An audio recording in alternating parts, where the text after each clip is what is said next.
नमस्कार, मी केतकी जोशी। गावागावांमध्ये अनेक गोष्टी घडतायत, काही खरोखरच उभारी देणाऱ्या तर काही मन विषण्ण करणाऱ्या, आणि ही प्रत्येक गोष्ट आम्ही तुमच्यापर्यंत घेऊन आलेलो आहे गावाकडच्या बातम्यांमधून। आपण सुरुवात करूयात हेडलाईन्सने। आंबा आणि काजूच्या बागांबरोबरच आता सिंधुदुर्गात उसाचेही फड। शेतकऱ्यांसाठी आले अच्छे दिन, पण धरणांच्या गळतीमुळे पाण्याची समस्या।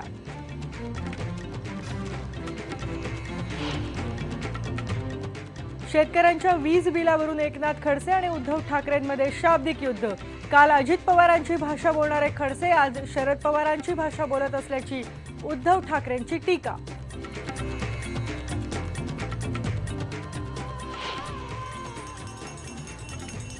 सरकारला गुडघे टेकायला लावू, पण उसाला प्रतिटन 3,500 रुपये भाव मिळवूनच देऊ। रघुनाथदादा पाटलांचा देवेंद्र फडणवीस सरकारला इशारा। किल्ले शिवनेरीवरून शेतकरी संघटनेच्या संघर्ष यात्रेला सुरुवात।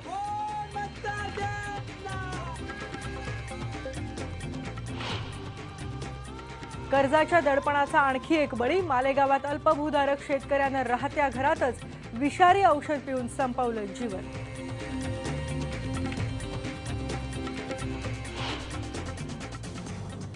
भिवंडी मधल्या खांबाळा गावची दुरवस्था। जीव मुठीत घेऊन विद्यार्थी शिकतायत अर्धवट बांधकाम झालेल्या शाळेत। गावातली विहीर खचलेली तर पाणी पुरवठा करणाऱ्या तलावाची भिंतही फुटली।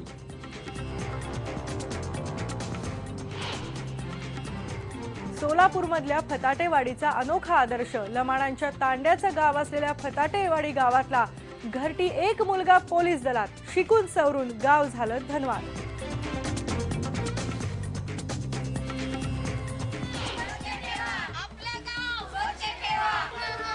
आणि स्वच्छ भारत अभियानासाठी आता लोककलाकारांचा पुढाकार। दौंड तालुक्यातल्या वाखरीमध्ये लोककलावंतांनी राबवली स्वच्छता मोहीम।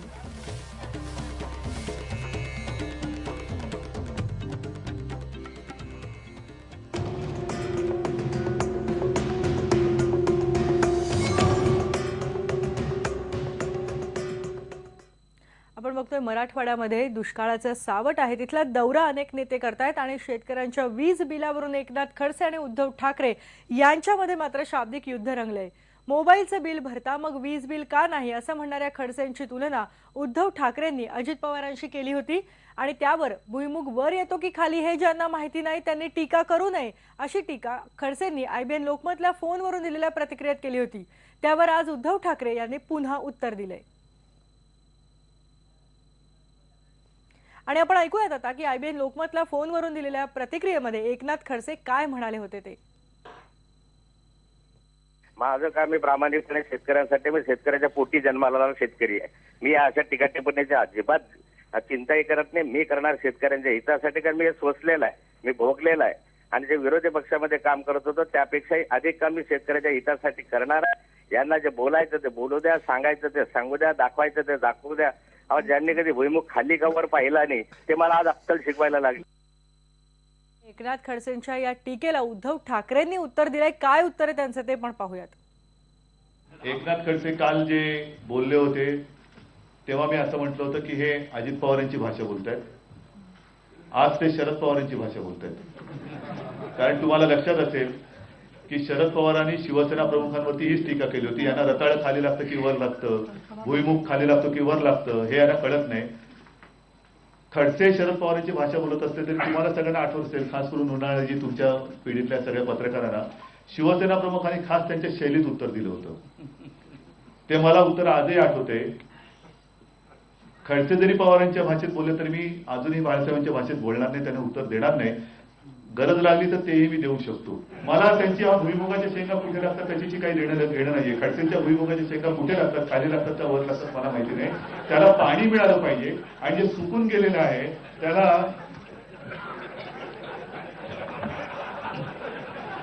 पीक कर्ज माफ झालं पाहिजे। आपण बघतोय शाब्दिक युद्ध या दोन नेत्यांमध्ये रंगलेलं आहे, तर दुसरीकडे उसाच्या दरावरून देखील संघर्ष सुरू आहे। सरकारला गुडघे टेकायला लावू, पण उसाला प्रतिटन 3500 म्हणजे 3,500 रुपये भाव द्यायलाच लावू अशा शब्दात रघुनाथदादा पाटील यांनी देवेंद्र फडणवीस सरकारला इशारा दिलाय।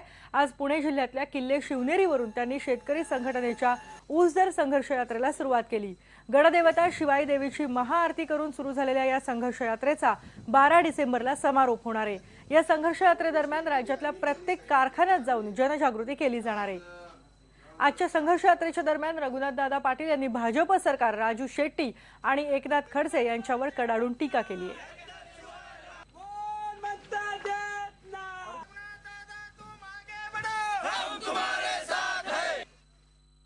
दिवाळी सुरू झाली की राज्यभरातील कारखान्यांची दोराडी पेटतात आणि त्यानंतर खऱ्या अर्थाने सुरू होतो ऊस दर किती मिळणार याची प्रतीक्षा शेतकऱ्यांमध्ये असते। दरवर्षी आंदोलन सुरू असतात, त्यानिमित्ताने शेतकऱ्यांना चांगला भाव मिळतो, पण यावर्षी अशी परिस्थिती दिसत नाहीये। यावर्षी राज्यातल्या एकाही कारखान्यावर कुठले आंदोलन नाही, पण अशीच एक रॅली शिवनेरी किल्ल्यावरून निघालेली आहे। शेतकरी संघटनेचे नेते रघुनाथदादा पाटील माझ्यासोबत आहेत। दादा, यावर्षी कुठल्याही कारखान्यावरती असं आंदोलन दिसत नाही, काय वाटतं तुमच्या संघर्ष यात्रेतून 3,500 हा भाव मिळू शकेल का? आज आम्ही इथून सुरुवात केली। छत्रपतींनी शेतकऱ्याच्या गवताच्या काडीला धक्का लागणार नाही अशी भूमिका घेतली। आज इथं 3-3 लाख शेतकऱ्यांनी आत्महत्या केला, तरी या सरकारच्या डोळ्याला पाणी येत नाही, यांच्या पापण्या ओल्या होत नाहीत। त्या आता संघर्षाशिवाय पर्याय नाही, म्हणून आज आपण इथून सुरुवात केली आहे। याचा समारोप 12 डिसेंबर हा बाबू गेनूचा स्मृती दिवस आहे। 12 डिसेंबर आयात मालाची होळी करण्याचा दिवस, आयात मालाच्या आडवं पडण्याचा, आत्माहुती देण्याचा दिवस आम्हा शेतकऱ्यांना पुन्हा साजरा करावा लागतोय। हे सरकारच्या दृष्टीने नामुष्कीची गोष्ट आहे। तेव्हा आम्ही हे 15 दिवस 17 दिवस सबंध महाराष्ट्र पिंजून काढू आणि सरकारला गुडघे टेकायला लावू, त्यांना वटणीवर आणू।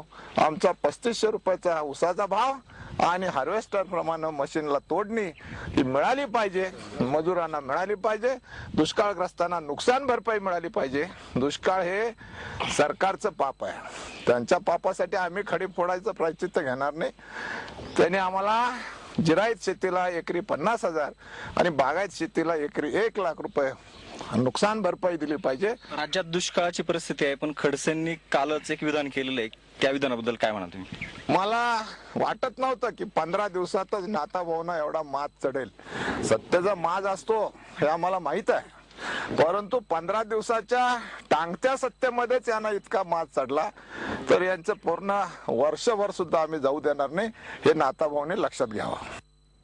12 डिसेंबरला या संघर्ष यात्रेचा समारोप होणार आहे। आपण पुढची बातमी बघूयात।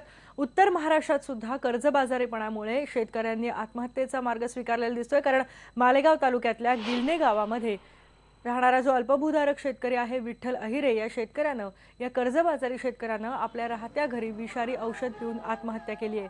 अहिरे यांनी 3 वर्षांपूर्वी एनडीसी बँकेकडून फार्म हाऊससाठी 4 लाखांचं कर्ज घेतलं होतं, पण बँकेचा ससेमिरा वाढल्यानं वैफल्यग्रस्त झालेल्या अहिरे यांनी शेतातल्या घरामध्ये आपलं आयुष्य संपवलंय। विठ्ठल अहिरे हे घरातले एकमेव कमावती व्यक्ती होते। भाऊ टेन्शनमध्ये राहायचा कायम, विष पिऊन त्याने आत्महत्या केली। म्हातारी आई आहे, 2 बिघा जमीन, मागल्या वर्षी पाणी आलं होतं म्हणून ती मक्का नाही, कांदे नाही, काही झाले नाही। मुलगा अपंग आहे, आम्ही 2 भाऊ। 19 तारखेला म्हणजे संध्याकाळी केव्हा तरी कर्जाला कंटाळून आणि 19 तारखेला संध्याकाळी म्हणजे सकाळी आम्हाला कळालं की भाऊने असं असं केलं, तर त्याच्यामुळे मग दवाखान्यात आणलं,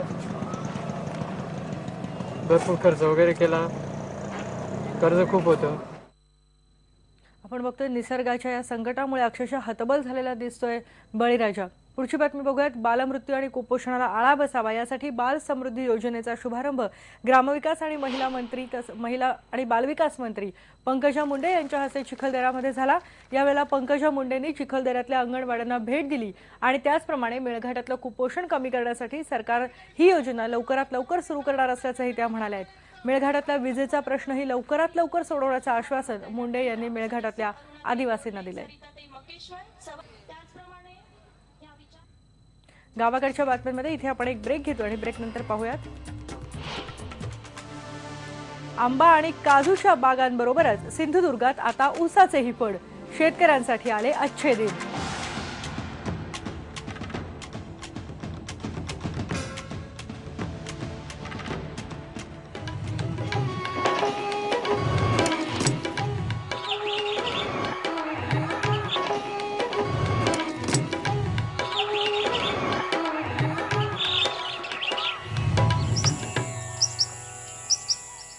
कोकण प्रसिद्ध आहे आंबा आणि काजूच्या बागांसाठी, पण आता आंबा आणि काजूच्या बागांसोबतच सिंधुदुर्गात ऊसाचे पण फळ दिसायला लागलेत. कोल्हापुरातल्या DY पाटील साखर कारखान्याला आता सिंधुदुर्गातून मोठ्या प्रमाणावर ऊस जायला लागलाय आणि शेतकऱ्यांना त्याचा दरही चांगला मिळतोय. पण दुसरीकडे धरणांच्या गळतीमुळे इथे सुद्धा समस्या आहे, ती पाण्याचीच.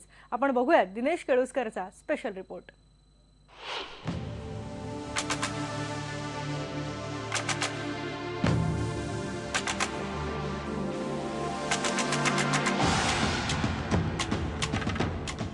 मी आहे सिंधुदुर्ग जिल्ह्यातल्या वैभववाडी तालुक्यामध्ये. पश्चिम महाराष्ट्रातली दृश्य नाहीत, ही सिंधुदुर्ग जिल्ह्यातली दृश्य आहेत आणि ऊस तोडणीचा हंगाम इथे सुरू झालेला आहे. वैभववाडी तालुक्यातला ऊस जो आहे हा DY पाटील कारखान्याला जातो आहे.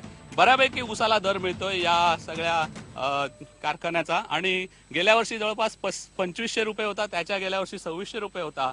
यावेळी सुद्धा बऱ्यापैकी दर मिळतोय आणि ही गाडी भरली जाते एका शेतामध्ये. ऊस लागवड जी आहे ही वाढते आहे सिंधुदुर्ग क्षेत्रात. हे जे क्षेत्र आहे जिल्ह्यातलं ते वाढते, जवळपास 1,500-2 हजार एकरच्या दरम्यान हा सगळा ऊस जिल्ह्यामध्ये होतोय आणि या ऊस शेतकऱ्यांना सध्या तरी ते समाधानी आहेत, पण त्यांना पाण्याची समस्या आहे, इतर काही समस्या आहेत. ऊस हे खरं तर कॅश क्रॉप आहे. काय त्यांच्या समस्या आहेत ते पण आपण जाणून घेऊया.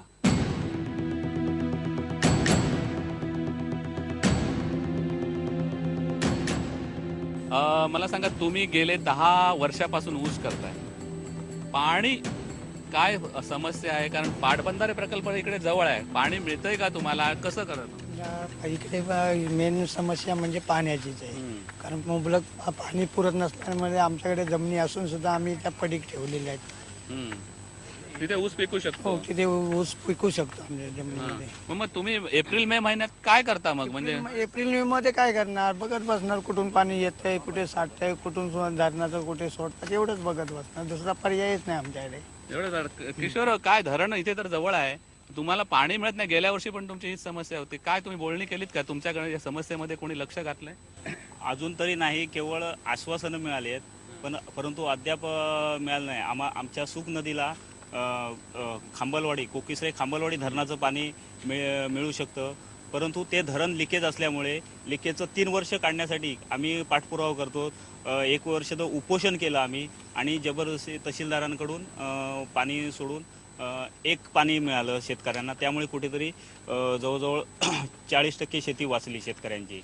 आज धरणं बांधले आहेत, परंतु कालवे नसल्यामुळे पाणी मिळत नाही आणि शेती वाळून जाते. सिंधुदुर्ग जिल्ह्यातलं जे सध्याचं ऊस उत्पादन आहे ते जवळपास 85,000 टन आहे आणि एक कारखाना जर चालवायचा म्हटला तर त्याला किमान 3 लाख टन ऊस लागेल गाळपासाठी.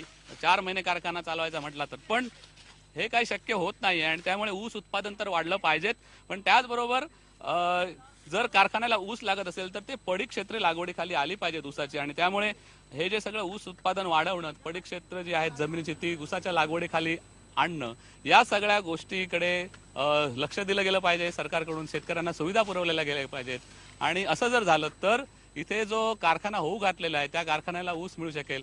DY पाटील जो कारखाना आहे त्याचा 12वा हंगाम सुरू आहे, गाळप हंगाम, आणि आत्ता कुठे त्यांचं गाळपाचं जे टनेज आहे ते 3,80,000 गेलंय. म्हणजे 12 वर्ष लागली 3,80,000 करायला. आणि त्यामुळे ह्या सगळ्याचा विचार करून ह्या ऊसाच्या शेतीचं जाणीवपूर्वक आणि काळजीपूर्वक नियोजन केलं गेलं पाहिजे. व्हिडिओ जर्नलिस्ट विजय बासुतकर सह दिनेश केळुसकर, IBN लोकमत, सिंधुदुर्ग. आणि या स्पेशल रिपोर्ट नंतर आपण गावाकडच्या बातम्यांमध्ये एक ब्रेक घेतोय, पण ब्रेक नंतर पाहणार आहोत.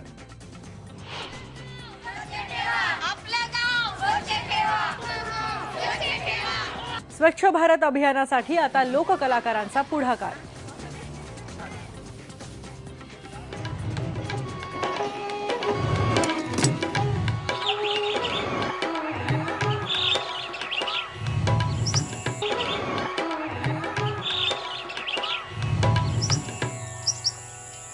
पंतप्रधान नरेंद्र मोदी यांनी स्वच्छ भारत अभियानासाठी आवाहन केलं आणि त्यांच्या या आवाहनाला आता प्रतिसाद देण्यासाठी लोककलावंतही पुढे सरसावलेत. दौंड तालुक्यातल्या वाखरी गावामध्ये तमाशा कलावंतांनी सोमवारी स्वच्छता मोहीम राबवली.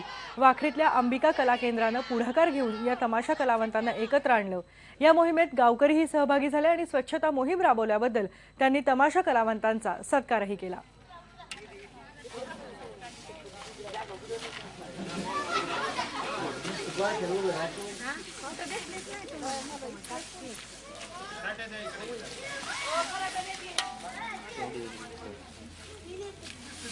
उचला खाली.